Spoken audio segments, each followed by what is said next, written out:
بسم الله الرحمن الرحيم الحمد لله رب العالمين صلى الله وسلم وبارك على نبينا محمد وعلى آله وأصحابه أجمعين وأشهد أن لا إله إلا الله وحده لا شريك له وأشهد أن محمدا عبد الله ورسوله صلى الله عليه وعلى آله وأصحابه أجمعين أما بعد. Si Allah subhanahu wa ta'ala nous le permet, on va à partir d'aujourd'hui ouvrir un livre dans le but de le lire, de l'étudier et d'en ressortir avec ses nombreux enseignements. Et ce livre traite de la biographie du prophète Mohammed sallallahu alayhi wa sallam. Ce livre est intitulé en arabe Al-Fusul fi Sirati al-Rasul sallallahu alayhi wa sallam. Al-Fusul, c'est le pluriel de fasl.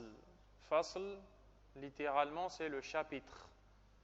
Si on traduisait littéralement, on dirait les chapitres de la biographie du prophète sallallahu alayhi wa sallam.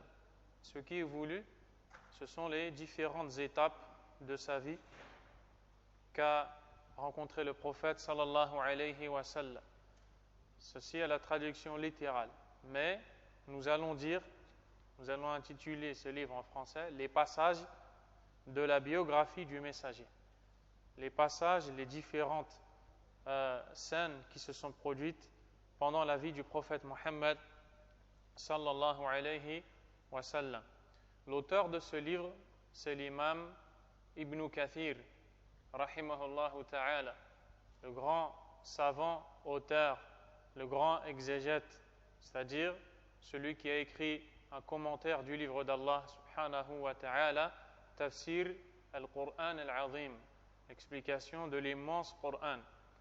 Nous allons nous baser, insha'Allah ta'ala, sur le commentaire, le sharh donné par le cheikh, le savant Abdul Razzaq ibn Abdil Muhsin al-Abbad, hafidhahullahu ta'ala, enseignant dans la mosquée du prophète Mohammed sallallahu alayhi wa sallam.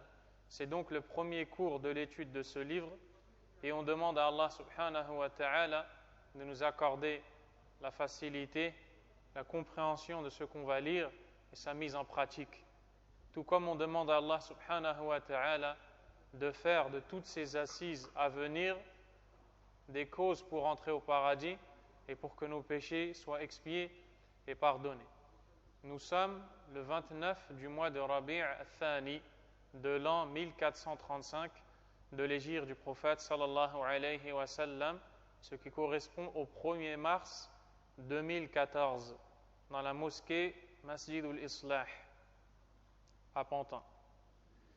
Ceci dit, sachez, chers frères en Allah, que l'étude de la biographie du prophète Mohammed sallallahu alayhi wa sallam est l'étude de la meilleure des vies, de la meilleure des histoires, du plus grand des récits, puisque c'est la biographie du meilleur être qui est marché ou qui est foulé la terre.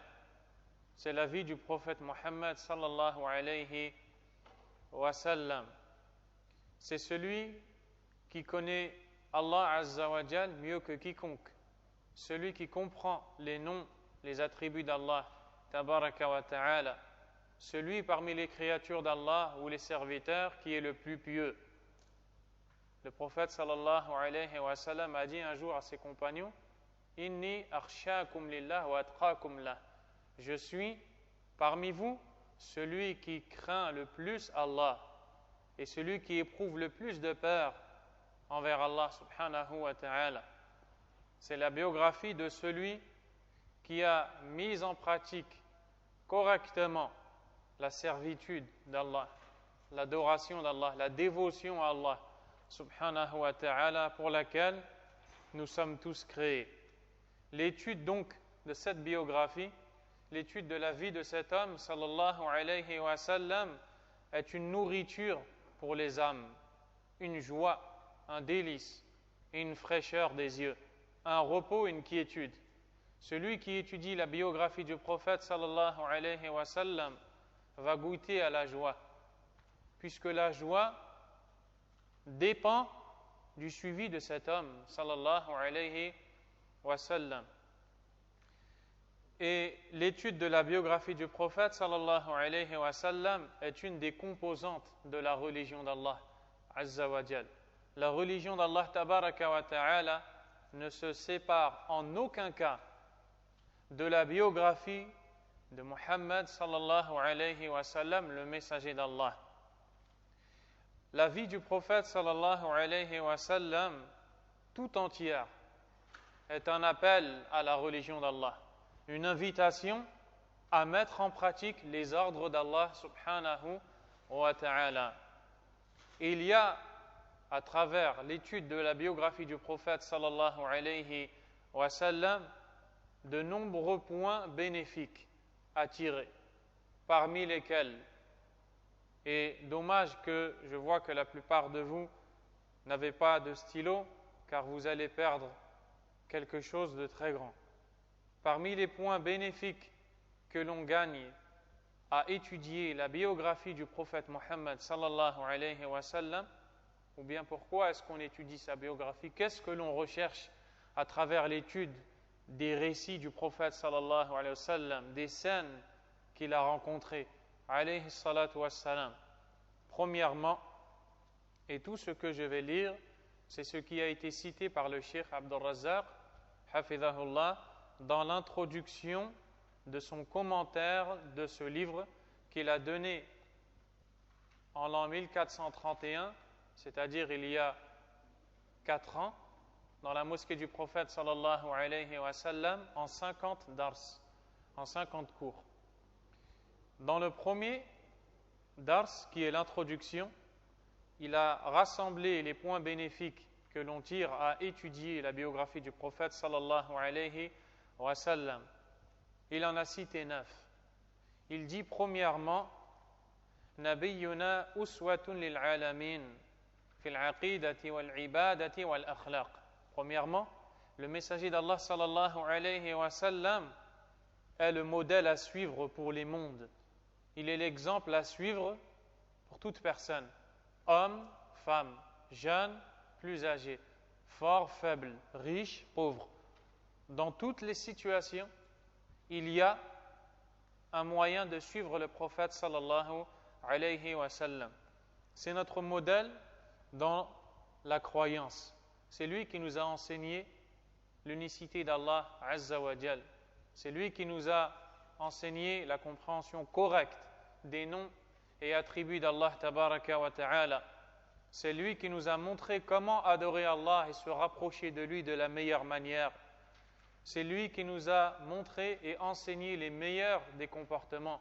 Le prophète sallallahu alayhi wa sallam a dit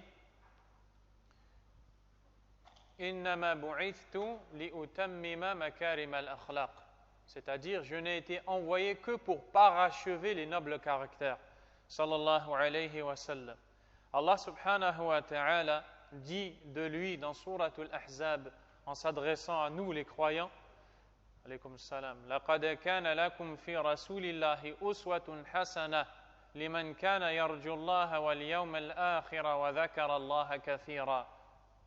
Verset de Suratul Ahzab, les coalisés, qui veut dire, vous avez certes, en la personne du messager d'Allah, un bon modèle à suivre pour celui qui espère en Allah, celui qui espère rencontrer Allah et voir que son Seigneur est satisfait de lui, et qui évoque abondamment Allah, azza wa jal.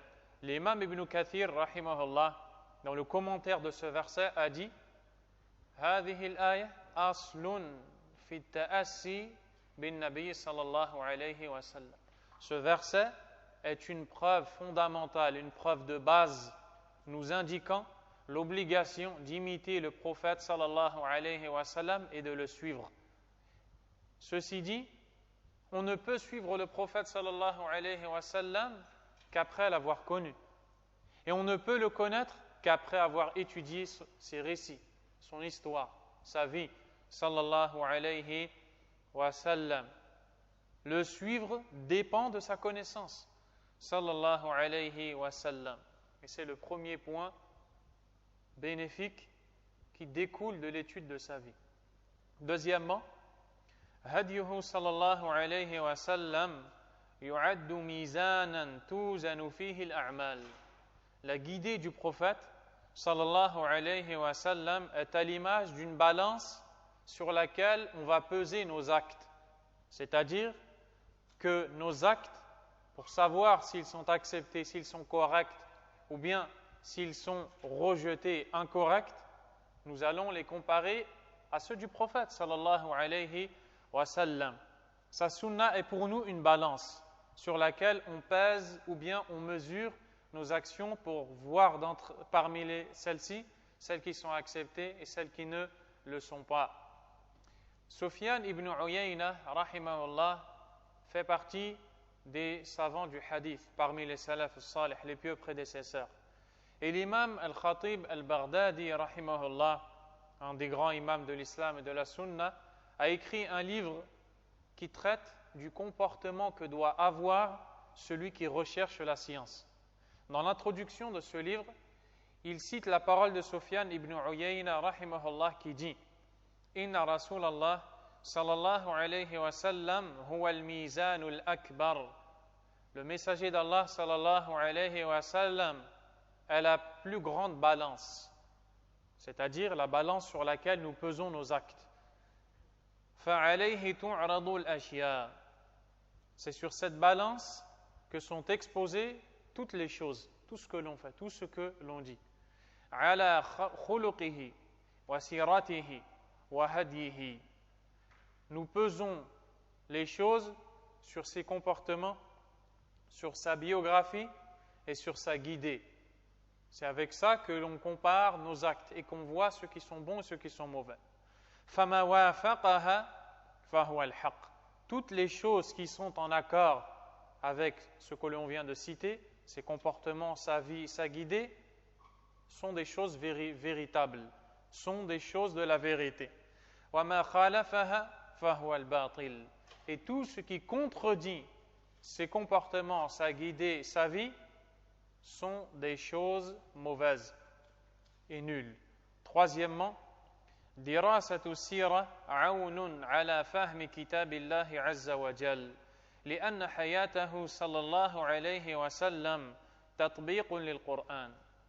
Troisième point bénéfique, le fait de savoir que l'étude de la biographie du prophète sallallahu alayhi wa sallam est une aide qui permet aux croyants de bien comprendre le Coran, le livre d'Allah subhanahu wa ta'ala.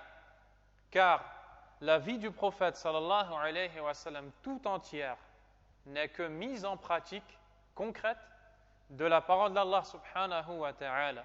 Et à cet effet, Aïcha, son épouse, radiyallahu anha, a été interrogée sur le comportement du prophète sallallahu alayhi wa sallam.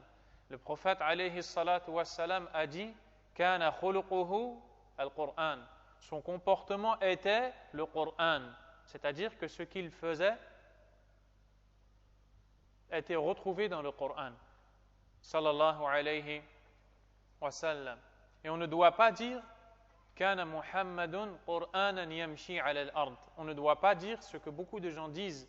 Le messager d'Allah, sallallahu alayhi wa sallam, était un Qur'an qui marchait sur terre. Cette parole est erronée. Et c'est une erreur dans le dogme, dans la aqida. Pourquoi? Parce que le Qur'an, c'est la parole d'Allah, Azza wa Jal. C'est un des attributs d'Allah, la parole d'Allah. Et les attributs d'Allah ne sont pas créés. On ne peut donc pas décrire un attribut d'Allah comme marchant sur terre, à l'image de la créature qui marche sur terre. Et c'est ce que je vous dis, c'est ce que j'ai entendu du Cheikh Rabi' ibn Hadi al-Madkhali, hafidhahullah ta'ala, qui a corrigé cette erreur. Le quatrième point, فيما أو فيها تعميق لمحبته صلى الله عليه وسلم وقد قال عليه الصلاة والسلام لا يؤمن أحدكم حتى أكون أحب إليه من والده وولده والناس أجمعين. Quatrièmement, à travers l'étude de la biographie du prophète sallallahu alayhi wa sallam, il y a un enracinement de l'amour du croyant pour le prophète sallallahu alayhi wa sallam. Et certes, le prophète sallallahu alayhi wa sallam a dit, par celui, dans la traduction du hadith, je jure par celui qui détient mon âme dans sa main, qu'aucun d'entre vous n'atteindra la foi totale ou complète jusqu'à ce qu'il m'aime plus que son père, son enfant et l'ensemble des gens. Mais cet amour ne peut être atteint qu'après avoir connu qui est le prophète sallallahu alayhi wa sallam. Beaucoup de gens se plaignent de ne pas avoir assez d'amour pour le prophète sallallahu alayhi wa sallam. Mais c'est normal, c'est parce que ces mêmes personnes n'ont pas assez de connaissances, ne connaissent pas assez le prophète sallallahu alayhi wa sallam. Et sans aucun doute, si tu connais une personne et tu sais que cette personne te rend service, te fait du bien, est tout le temps là pour toi, t'aide, est présente avec toi. Si tu connais tout ça de cette personne, tu vas l'aimer plus qu'une autre personne que tu ne connais pas. Que dire alors du prophète sallallahu alayhi wa sallam qui a dépensé de son temps, de son énergie, de sa vie tout entière pour te rendre service à toi, le croyant, afin que tu puisses te rapprocher d'Allah Azza wa Jal de la meilleure manière. Donc, celui qui étudie la biographie du prophète sallallahu alayhi wa sallam va l'aimer davantage. Les gens se divisent en deux. Il y a ceux qui n'aiment pas le prophète sallallahu alayhi wa sallam. Et il y a ceux qui l'aiment. Ceux qui n'aiment pas le prophète sallallahu alayhi wa sallam, s'ils étudient sa biographie, vont se mettre à l'aimer. Et ceux qui l'aiment, s'ils étudient sa biographie, vont voir leur amour pour lui accroître et s'agrandir. Et c'est ce que l'on retrouve dans la vie même du prophète sallallahu alayhi wa sallam. Il y a un des compagnons, dont j'ai oublié le nom, qui a dit au prophète sallallahu alayhi wa sallam, ô messager d'Allah, tu étais auparavant, alaykum salam, celui que je détestais le plus sur la surface de la terre. Et aujourd'hui, tu es celui que j'aime le plus sur la surface de la terre. Pourquoi est-ce qu'il le détestait? Et pourquoi est-ce qu'il l'a aimé? Il le détestait parce qu'il se contentait d'écouter ce qu'on lui disait, les mensonges sur le prophète sallallahu alayhi wa sallam. Et comment il l'a aimé? Il l'a aimé après l'avoir vu véritablement, après avoir vu ses comportements, après avoir vu sa façon de parler, sa façon de prêcher, d'appeler Allah, après avoir vu la pitié qu'il éprouve pour le fils d'Adam et la motivation qu'il a à guider le fils d'Adam de l'enfer vers le paradis. Ils se sont mis à l'aimer, sallallahu alayhi wa sallam. D'ailleurs, nombreux sont parmi les associateurs, les mushrikoun et les mécréants, qui ont attesté de la véracité du prophète sallallahu alayhi wa sallam en raison de la connaissance qu'ils ont eue de sa biographie alayhi salatu wa sallam. Cinquièmement, dirasatu sira babun min abwabi ziyadati al-iman. L'étude de la biographie du prophète sallallahu alayhi wa sallam est une des portes par lesquelles on entre pour faire accroître la foi. Nombreuses sont les actions qui nous font grandir notre foi. La prière, l'invocation, l'aumône et bien d'autres choses encore. Et parmi les plus grandes portes qui mènent à l'augmentation de la foi, sans aucun doute, l'étude de la biographie du prophète Mohammed sallallahu alayhi wa sallam. D'ailleurs, Allah subhanahu wa ta'ala a dit Am lam ya'rifu rasulahum fahum lahu munkirun.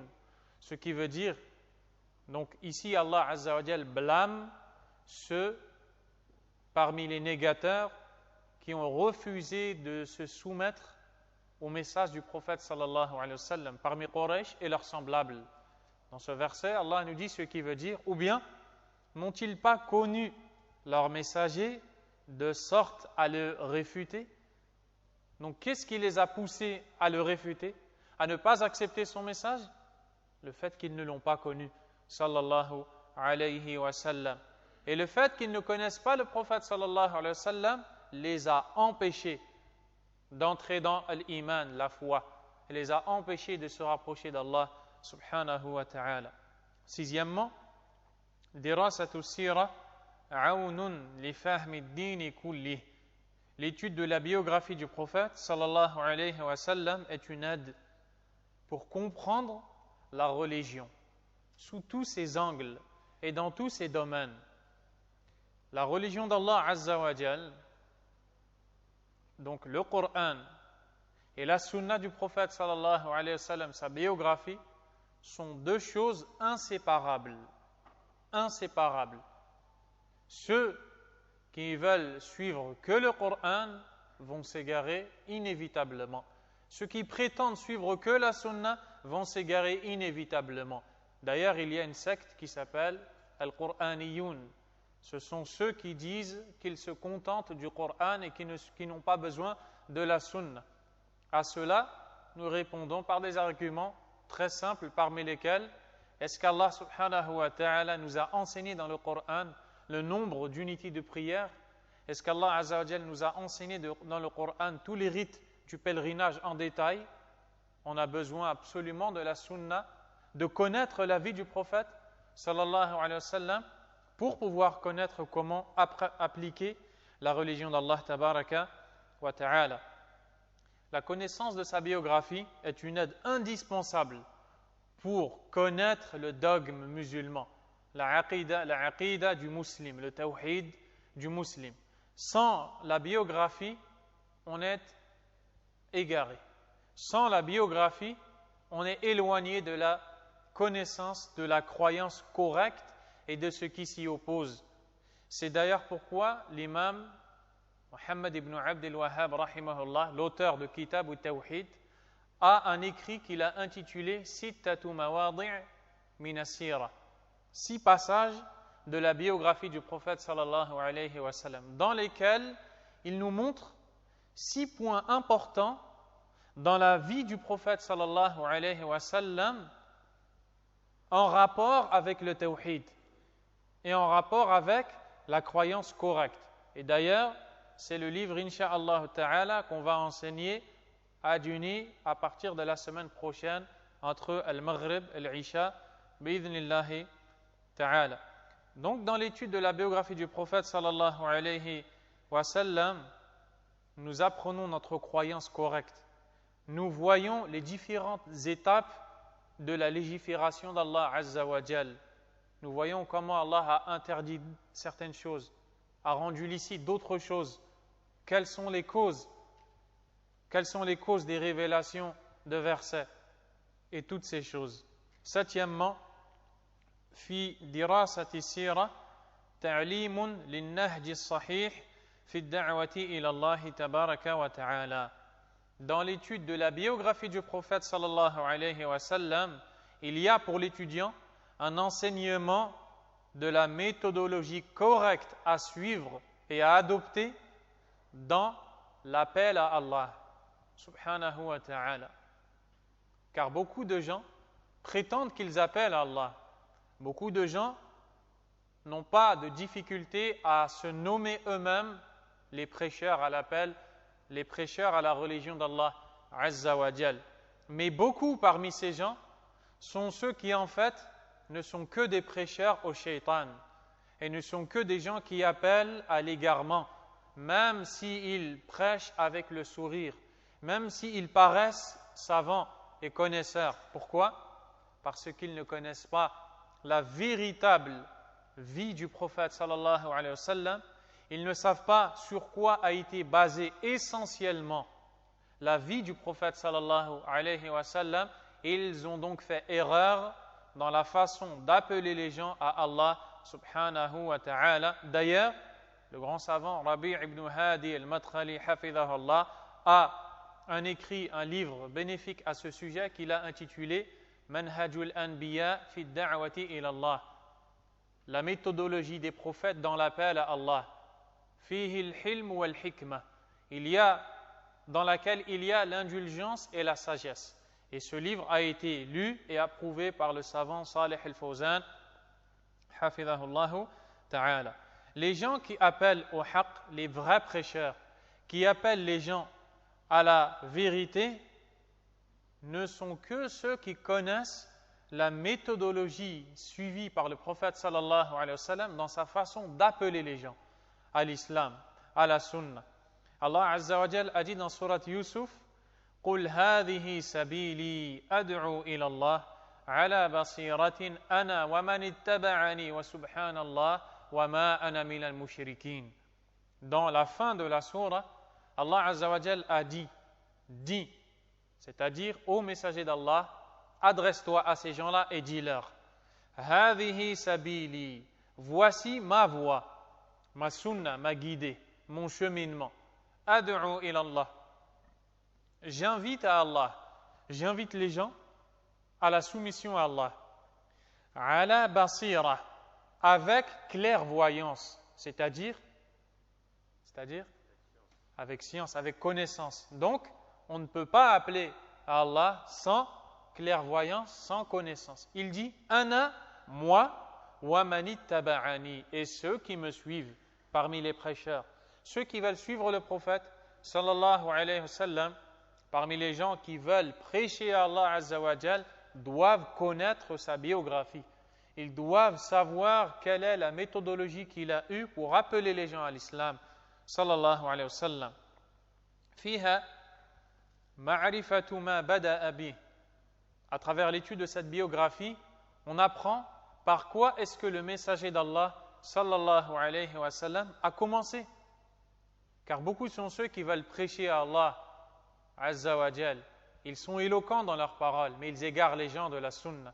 Ils égarent les gens du tawhid. Ils ne les guident pas vers la religion pure d'Allah tabaraka wa ta'ala. Ils font entrer les gens dans des soucis qui ne les concernent pas, au lieu de les inviter à la première chose à laquelle l'islam invite, l'appel à l'unicité d'Allah subhanahu wa ta'ala, et nous allons voir ça. Donc, dans l'étude de cette biographie, il y a la connaissance de la première chose par laquelle on commence quand on appelle Allah. Wa tariqatihi, la façon de le faire. Wa akhlaqihi wa ta'amulatihi. On apprend aussi quels sont les comportements qu'il a quand il appelle Allah.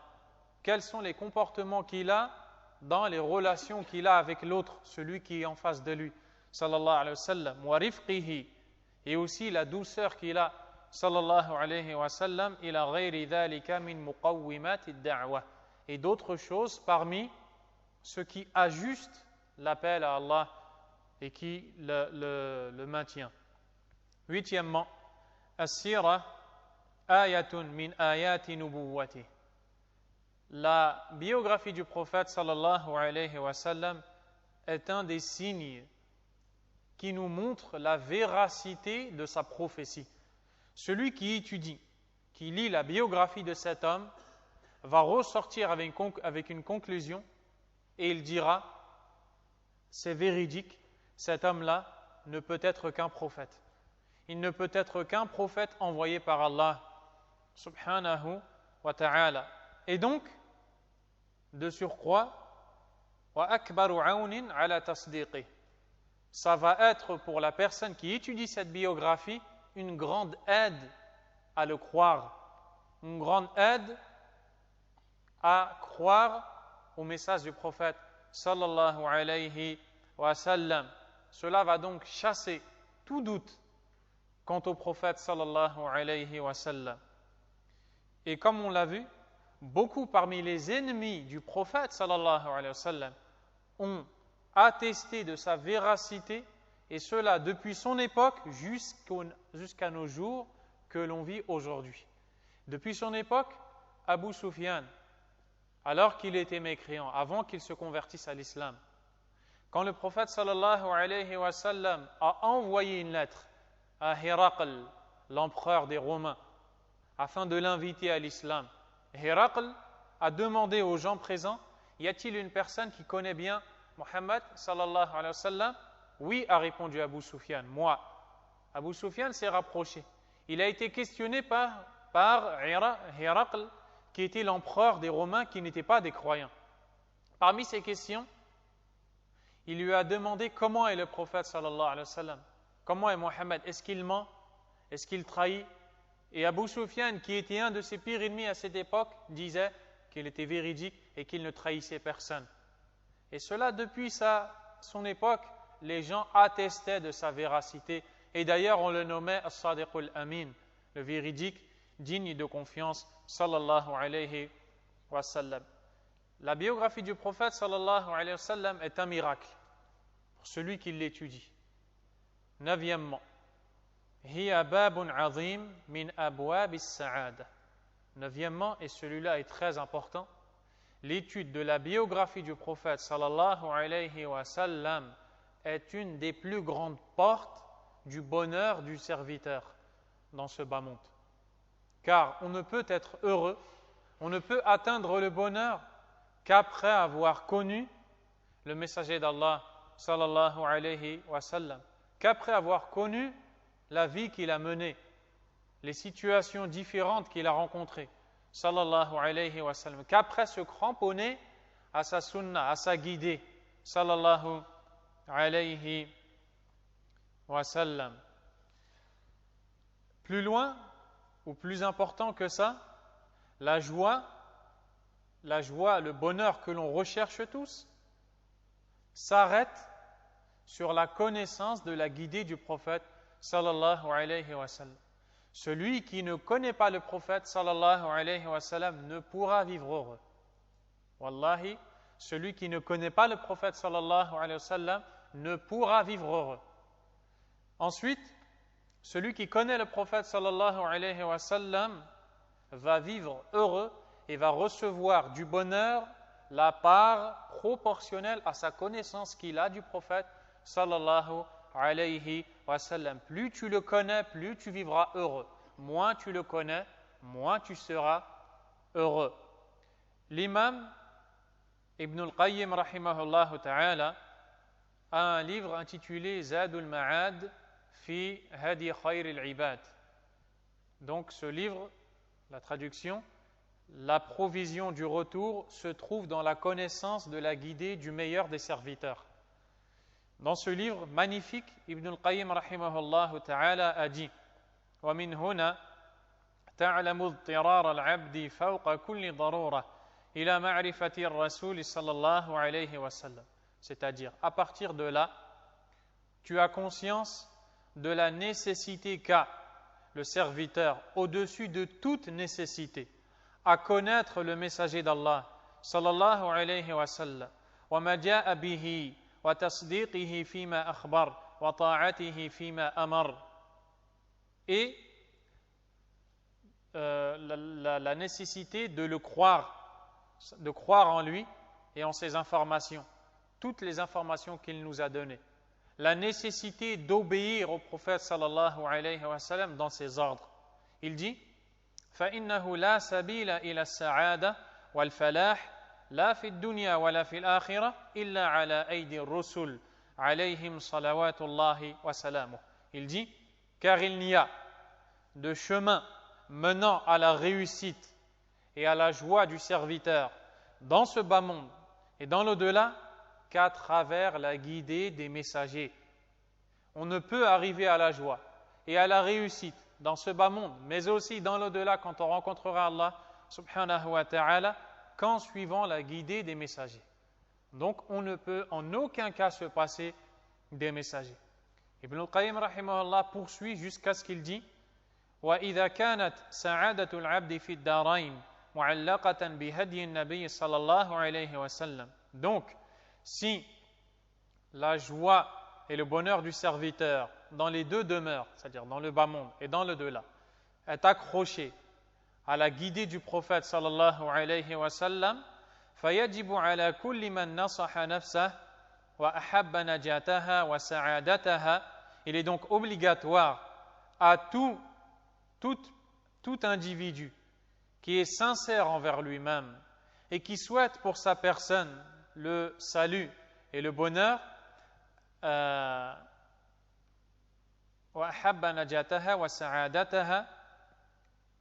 et qui souhaite donc le bonheur pour sa personne, أن يعرف من سيرته وهديه وشأنه ما يخرج به عن الجاهلين به, d'étudier de sa biographie, de sa guidée et de ses différentes affaires, ce par quoi il sortira du nombre des ignorants. وَيَدْخُلُ فِي عِدَادِ أَتْبَاعِهِ وَشِيعَتِهِ وَحِزْبِهِ. Et par quoi il rejoindra le nombre de ceux qui le suivent dans son groupe, dans son parti. وَالنَّاسُ فِي هَذَا بَيْنَ مُقِلٍّ وَمُسْتَكْثِرٍ وَمَحْرُومٍ وَالْفَضْلُ بِيَدِ اللَّهِ يُؤْتِيهِ مَنْ يَشَاءُ وَاللَّهُ ذُو الْفَضْلِ الْعَظِيمِ. Ibn al-Qayyim rahimahullah poursuit et dit, et les gens dans ce domaine, c'est-à-dire dans le domaine de l'étude de la biographie, se divisent en trois. Il y a al-muqil. Al-muqil, c'est celui qui a des manques, celui qui est laxiste. Il n'apprend pas, il laisse le temps, il laisse sa vie passer, ses jours passer, sans rechercher à connaître le prophète sallallahu alayhi wa sallam. Deuxièmement, mustakthir, celui qui étudie abondamment et qui n'est jamais rassasié de l'étude de la biographie du prophète sallallahu alayhi wa sallam. Troisièmement, mahroum, privé, celui qui a été privé. Donc le premier, c'est celui qui a des manquements. Il a un minimum, mais il a des manquements. Le dernier, c'est celui qui est privé. Il n'étudie pas du tout la biographie du prophète sallallahu alayhi wa sallam. Il dit « Wal fadlu biyadillah » et la grâce est dans la main d'Allah. Il fait don de celle-ci à qui il veut et Allah est le détenteur de l'immense grâce. Donc qu'est-ce que l'on comprend de cette parole? Que celui qui étudie la biographie du prophète sallallahu alayhi wa sallam a reçu un don de la part d'Allah azza wa jal. Méditez dans ce bas monde. Combien sont les créatures d'Allah? Parmi les créatures d'Allah, combien sont les musulmans, les croyants? Parmi les musulmans, combien sont les croyants, ceux qui ont la foi correcte? Parmi les croyants, combien ce sont ceux qui s'accrochent à la sunna? Parmi ceux qui s'accrochent à la sunna, combien sont ceux qui étudient la sunna et le ilm? Parmi ces gens-là, combien sont ceux qui étudient la biographie du prophète sallallahu alayhi wa sallam? S'ils l'étudient, combien sont ceux qui l'étudient en se basant sur des sources correctes et des livres des savants de la sunna? Vous en ressortirez avec un nombre minime. Et vous verrez donc que vous êtes dans une grâce d'Allah. Rappelez-vous que le fait que vous soyez assis ici, en train d'écouter, et vous aussi qui écoutez l'audio, en train d'écouter la biographie du prophète sallallahu alayhi wa sallam, vous êtes en train de recevoir un don d'Allah subhanahu wa ta'ala, et c'est à lui que revient la louange tout entière, tabaraka wa ta'ala. Le Cheikh Abdul Razzaq, hafidhahullah, s'est arrêté ici. Et il m'est venu à l'esprit un 10e point important que sans aucun doute le Cheikh connaît avant moi, mais peut-être qu'il ne lui est pas venu à l'esprit à ce moment-là. Ce 10e point, kathratu salati alayhi wal husuli ala al-ajr al-azim. Celui qui étudie la biographie du prophète sallallahu alayhi wa sallam va forcément répéter à maintes reprises sallallahu alayhi wa sallam, cette parole avec laquelle il va prier sur lui, alayhi salatu wa salam. C'est le premier dars et on l'a peut-être déjà dit 60 fois ou plus. Imaginez-vous étudier toute sa biographie et à chaque dars répéter 100 et 200 fois sallallahu alayhi wa sallam. Le prophète alayhi salatu wa salam a dit Man salla alayya marra sallallahu alayhi ashara. Allahu akbar. Celui qui prie sur moi une fois, Allah le fait sur lui 10 fois.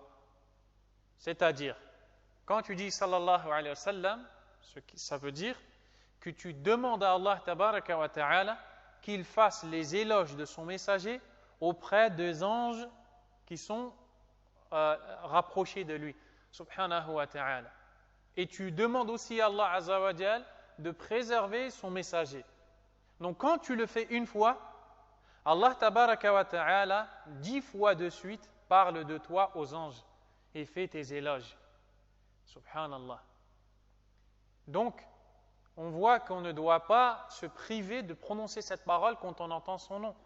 D'ailleurs, le prophète sallallahu alayhi wa sallam a dit, ce qui veut dire, l'avare est celui qui ne prie pas sur moi quand mon nom est cité en sa présence. Il dit aussi que quand dans une assise, on n'a pas prié sur lui, on n'a pas cité son nom, sallallahu alayhi wa sallam, on sera à l'image des gens qui se sont réunis autour d'un cadavre d'un âne. C'est-à-dire, ils n'ont tiré aucun profit de cette assise. Donc, si vous étudiez la biographie, combien de fois vous allez prononcer cette parole? Et certes, cette parole est une des meilleures paroles et une des plus grandes causes d'entrée au paradis et de la satisfaction d'Allah subhanahu wa ta'ala. C'est ce qu'Allah azza wa jal m'a facilité de trouver.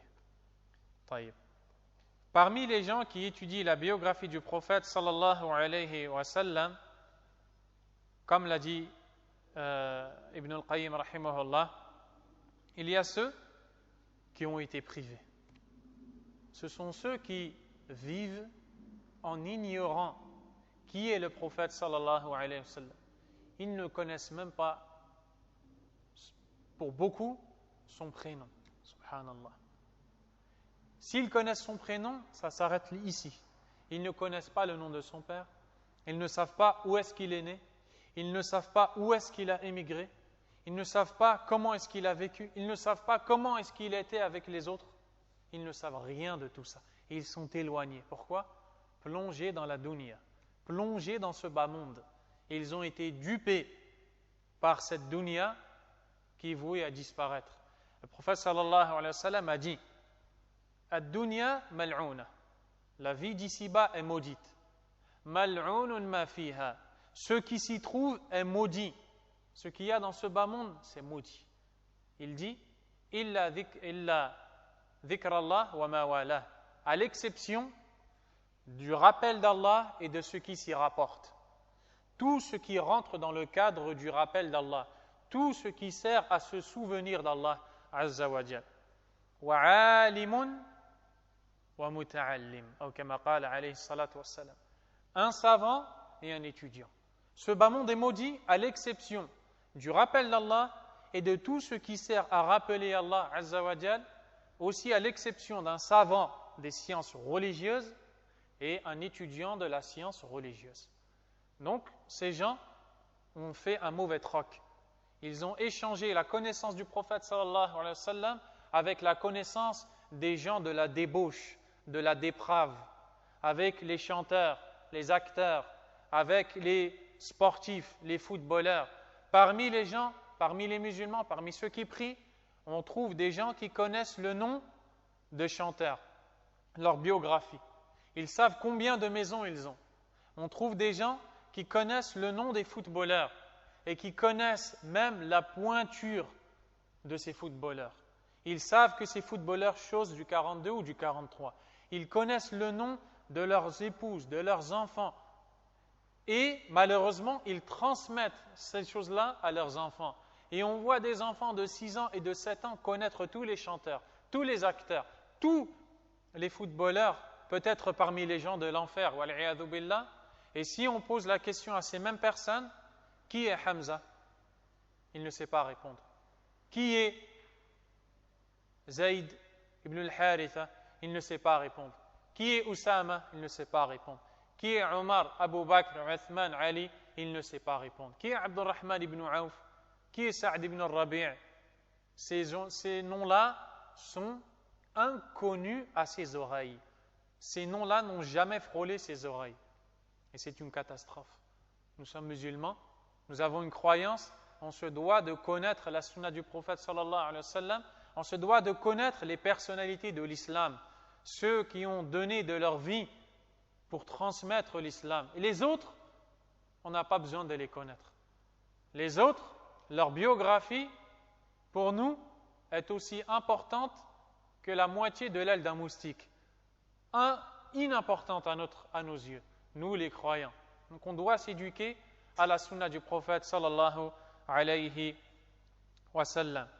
Il y a d'autres personnes qui ont commis des excès dans le domaine de la biographie du prophète sallallahu alayhi wa sallam. C'est-à-dire que ces gens, parmi les innovateurs et les gens des passions, comme les adeptes du soufisme et les adeptes d'autres sectes égarées, qui n'appellent pas ni à l'islam ni à la sunna, se sont servis de la biographie du prophète sallallahu alayhi wa sallam, comme ils le prétendent, pour inventer des innovations religieuses, pour célébrer des fêtes qui n'ont aucun rapport avec ni la biographie du prophète sallallahu alayhi wa sallam, ni l'ordre d'Allah tabaraka wa ta'ala. Par exemple, ils fêtent l'ascension nocturne du prophète sallallahu alayhi wa sallam, la nuit où le prophète alayhi salatu wa sallam a été de la Mecque jusqu'en Palestine, puis il a prié en Palestine avec tous les prophètes qui sont descendus sur terre, et c'est lui qui a fait imam. Ensuite, il est monté, il a traversé le premier, deuxième, troisième ciel jusqu'en haut du septième, jusqu'à avoir parlé avec Allah Azza wa Jal, et il est redescendu et il a informé de tout ça ses compagnons. Qu'est-ce que ces gens font? Ils fêtent cette nuit. Ils en font une nuit où on lit sa biographie, ils innovent, ils se rassemblent, ils se réunissent et se rassemblent pour évoquer Allah Azza wa Jal. On a aussi la célébration, il y a un mois, de la naissance du prophète sallallahu alayhi wa sallam. Donc ils se servent de ce jour-là pour lire sa biographie, pour offrir des cadeaux et d'autres choses encore. Toutes ces choses-là sont infondées. Elles n'ont aucune base dans le Coran et la Sunna. Et ces gens-là font partie de ceux qui ont commis de l'excès dans la biographie du prophète sallallahu alayhi wa sallam. Ensuite, et d'ailleurs ces gens-là, quand on regarde ces gens au quotidien, on voit qu'ils ne suivent même pas la Sunna. On voit qu'ils ont peut-être des manquements dans des choses qui sont des bases dans la Sunna, ou peut-être dans des choses qui sont très simples. Par contre, quand il s'agit d'innover dans la religion d'Allah, ce sont les premières personnes à inventer ce qu'Allah n'a pas légiféré, subhanahu wa ta'ala. Entre ces deux extrêmes, ceux qui sont privés et ceux qui commettent des excès, il y a les meilleurs des gens, ceux qui étudient la biographie du prophète, sallallahu alayhi wa sallam, dans le but de se rapprocher davantage d'Allah et de connaître le prophète, sallallahu alayhi wa sallam. L'étude de la biographie du prophète sallallahu alayhi wa sallam n'est pas rattachée à un livre particulier, comme certains pourraient le penser. Bien au contraire, les livres qui ont été écrits par les savants de l'islam, comme celui que nous avons entre nos mains, de l'imam Ibn Kathir, rahimahullah, ont été écrits par ces savants dans le but d'ordonner les scènes ou les passages, les étapes, les épisodes de la vie du prophète sallallahu alayhi wa sallam. Mais nous retrouvons la biographie du prophète sallallahu alayhi wa sallam dans les livres comme dans le Coran avant tout. Dans le Coran, Allah Azza wa Jalla nous cite beaucoup de choses qui se sont déroulées dans la vie du prophète sallallahu alayhi wa sallam. On retrouve des choses de sa biographie dans les livres de hadith, dans le livre de Bukhari, Muslim et les 4 autres livres parmi les 6 livres les plus authentiques, Tirmidhi, Nasa'i, Ibn Majah et Abu Daoud. Nous retrouvons aussi des faits divers qui se sont déroulés dans sa vie, alayhi salatu wassalam, dans les livres authentifiés par les savants du hadith. Donc, ces auteurs n'ont écrit ces livres que pour ordonner, pour donner un ordre, afin de faciliter à celui qui recherche la connaissance du prophète, sallallahu alayhi wa sallam, la connaissance de cela. Le Cheikh Abd al-Razaq, hafidhahullah ta'ala, après toute cette introduction, a donné 2 recommandations à ses élèves qui étaient devant lui. Donc, c'est ce qu'on vous transmet. Premièrement, il dit, il incombe à celui qui étudie sa biographie, sallallahu alayhi wa sallam, de vérifier son intention. Quel est le but recherché quand on étudie la biographie du prophète Mohammed, sallallahu alayhi wa sallam? Est-ce que le but est de passer le temps? Est-ce que le but est de lire des récits comme on lit les récits des histoires passées, sans tirer de profit, sans ressortir avec des leçons, avec des morales, avec des décisions, des résolutions? Bien loin de ça. Celui qui étudie la biographie du prophète, sallallahu alayhi wa sallam, doit avoir pour intention première de plaire à Allah subhanahu wa ta'ala, de se rapprocher d'Allah tabaraka wa ta'ala et de gagner ce qu'il y a auprès de lui comme récompense promise à ceux qui obéissent à ses ordres, subhanahu wa ta'ala. Deuxièmement, le cheikh donne comme recommandation que celui qui étudie sa biographie cherche à ressortir avec ses leçons et à les mettre en pratique. Quand tu vas enseigner ou étudier dans cette biographie que le prophète sallallahu alayhi wa sallam a eu tel et tel comportement dans telle et telle situation, tu devras t'efforcer de l'imiter, de le suivre, sallallahu alayhi wa sallam. Ceci étant dit, ce livre écrit par l'imam Ibn Kathir, rahimahullahu ta'ala, ressemble beaucoup au livre écrit par l'imam Ibn al-Qayyim, rahimahullahu ta'ala, Zadul Ma'ad. Zadul Ma'ad. La provision du retour réside dans la connaissance du meilleur des serviteurs. Zadul Ma'ad, c'est un livre écrit par Ibn al-Qayyim, rahimahullahu ta'ala, qui est constitué de 4 ou 5 tomes. Ibn al-Qayyim, rahimahullah, l'a écrit en voyage sur son chameau. Donc, ça en dit long sur l'étendue de la science de cet homme, rahimahullahu ta'ala. Ibn al-Qayyim est un élève d'Ibn Taymiyyah, rahimahullah, tout comme l'est Ibn Kathir. C'est donc son camarade. Ils ont vécu à la même époque et ils ont étudié chez le même professeur qui est le grand imam, le grand savant de l'islam, Ibn Taymiyyah, rahimahullahu ta'ala. Raison pour laquelle le livre qu'on va lire, Al-Fusul fi Siratir Rasul, a beaucoup de points de ressemblance avec le livre d'Ibn al-Qayyim, rahimahullah, dans lequel il traite aussi de la vie du prophète, sallallahu alayhi wa sallam. Il y a des points de ressemblance dans les sujets traités, dans la manière d'exposer le sujet, dans la façon, quand il y a des divergences, comme on va le voir dans certains passages du livre, de vérifier l'avis prépondérant, l'avis à garder ou à retenir. Donc tout ça parce qu'ils ont étudié chez le même professeur, Ibn Taymiyyah, rahimahullahu ta'ala. Également, Ibn Kathir, rahimahullah, a beaucoup étudié chez l'imam Al-Mujzi, rahimahullahu ta'ala, qui est un des grands savants de l'islam. Et d'ailleurs, Ibn Kathir a épousé la fille de son professeur Al-Mujzi, rahimahullahu ta'ala. Avec ce savant, Ibn Kathir, rahimahullah, a pu étudier beaucoup de sciences, parmi lesquelles la connaissance des rapporteurs de hadith, leur vie et donc ses connaissances. Aussi, l'histoire islamique.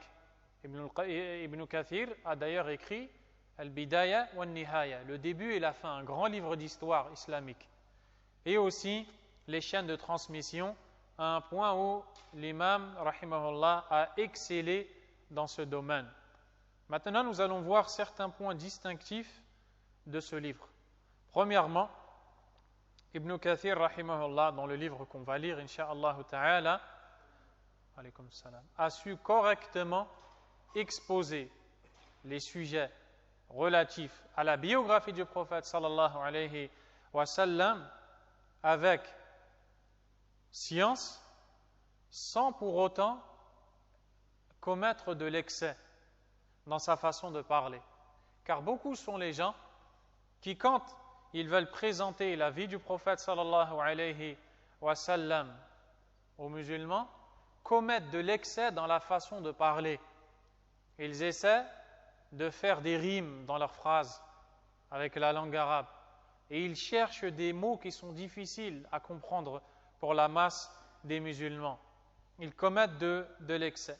Et c'est pourquoi Ibn Kathir, rahimahullah, a exposé la vie du prophète sallallahu alayhi wa sallam avec facilité afin que cela soit compris par son lecteur.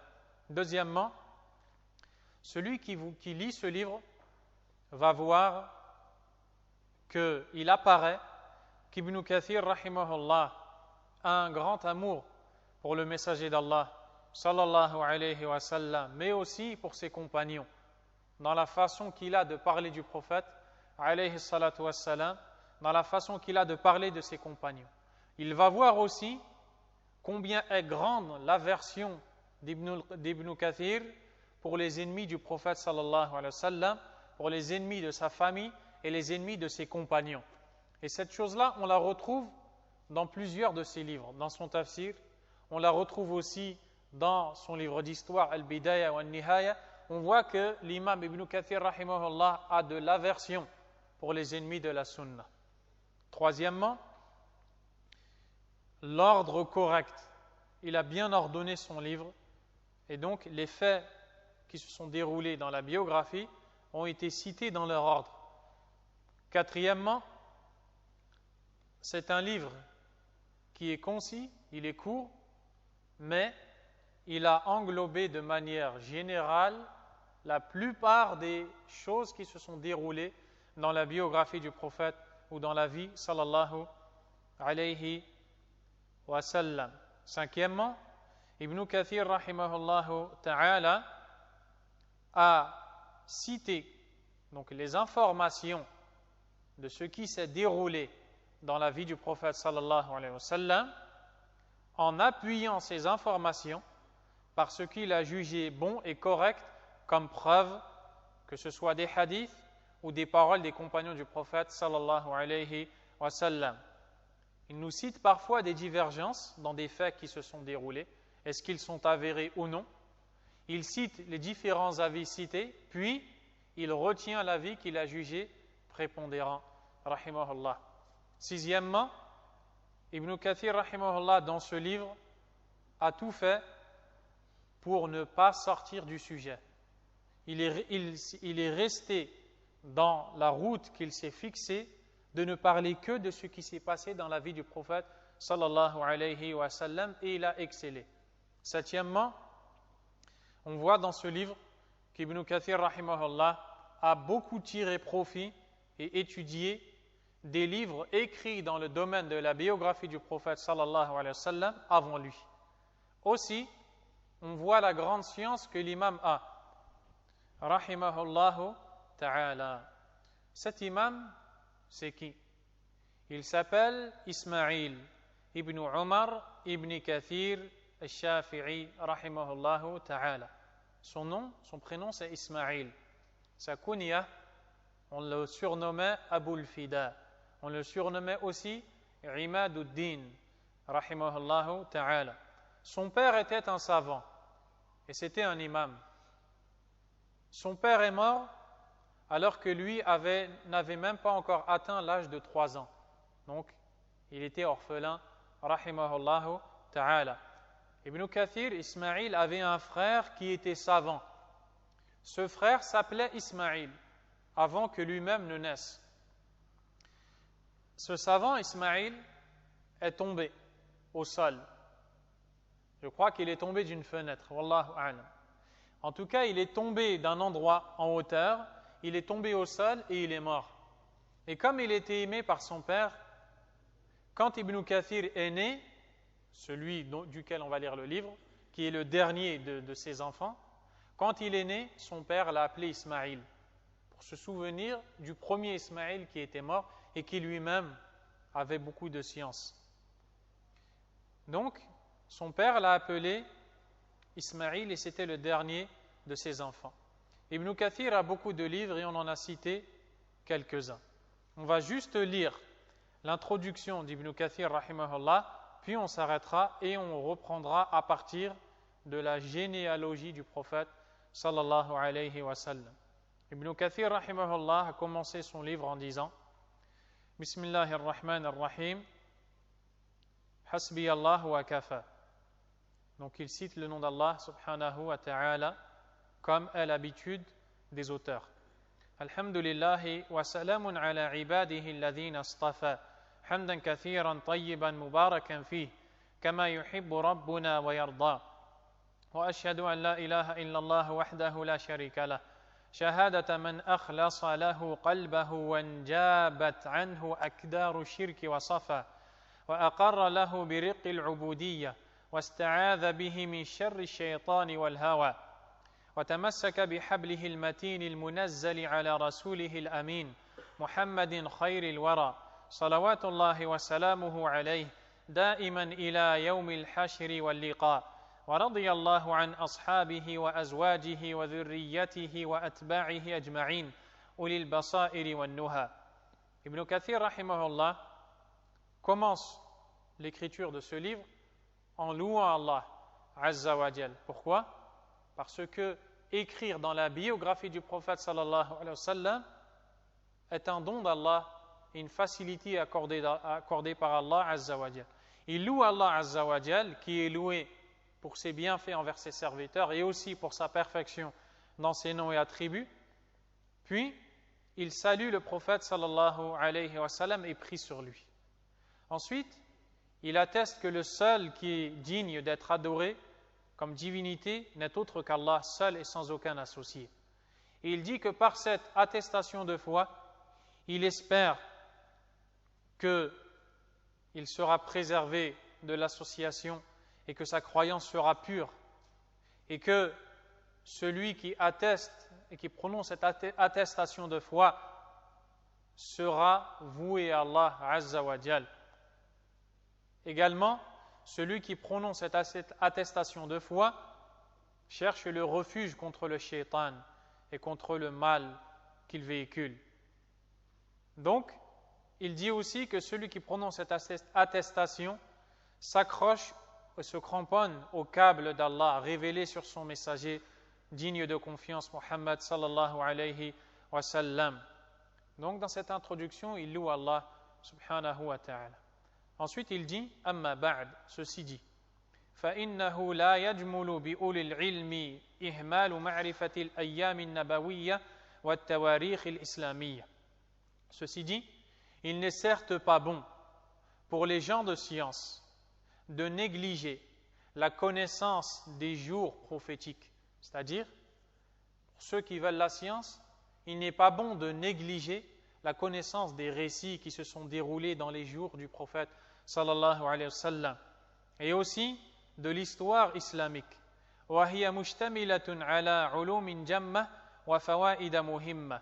Alors que celle-ci, cette histoire, rassemble nombreuses sciences, beaucoup de sciences et nombreux points bénéfiques. Et on vient d'en citer quelques-uns. لا يستغني عالم عنها.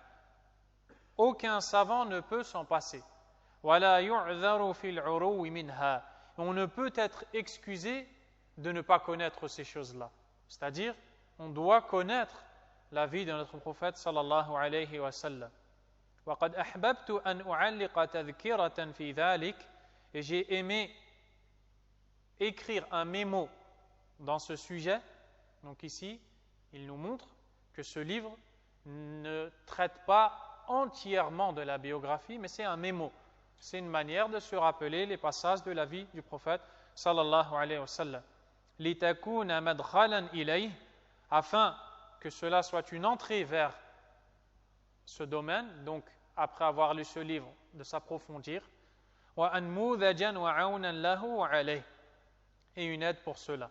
وَعَلَى اللَّهِ اعْتِمَادِي. Et c'est en Allah, sur Allah que je m'appuie, ou c'est à lui que je me remets plutôt. وَإِلَيْهِ تَفْوِيضِي وَاسْتِنَادِي. Et c'est à lui que je m'abandonne. Subhanahu wa ta'ala. Donc il nous enseigne que quand on veut entrer dans une science, on doit s'abandonner à Allah, placer sa confiance en Allah, s'en remettre à Allah subhanahu wa ta'ala. وَهِيَ مُشْتَمِلَةٌ عَلَى ذِكْرِ نَسَبِ رَسُولِ اللَّهِ صلى الله عليه وسلم وسيرته وأعلامه وذكر أيام الإسلام بعده إلى يومنا هذا مما يمس حاجة ذوي الإرب إليه على سبيل الاختصار إن شاء الله تعالى. Il nous dit que ce récit qu'il a écrit rassemble la généalogie du prophète sallallahu alayhi wa sallam, ce sera le premier chapitre, donc la lignée, sa vie, son ascendance, c'est-à-dire ses parents, ses grands-parents, d'où il vient, sa vie, les signes qui nous montrent qu'il est un prophète, et aussi Ibn Kathir rahimahullah nous dit qu'il a cité l'histoire islamique jusqu'à ses jours. Mais dans le livre, on ne va voir que la biographie du prophète sallallahu alayhi wa sallam, et les gens ont besoin de cela, et il a cité cette biographie de manière concise, résumée. Donc voilà pour l'introduction de ce livre. On s'arrête ici incha'Allah et on reprend samedi prochain après Al-Asr incha'Allah ta'ala, en commençant par le premier chapitre qui concernera la généalogie du prophète Mohammed sallallahu alayhi wa sallam. Wallahu a'lam. Wa sallallahu wa sallam wa baraka ala nabiyyina Muhammadin wa ala alihi wa sahbihi ajma'in. سبحانك اللهم وبحمدك أشهد أن لا إله إلا أنت أستغفرك وأتوب إليك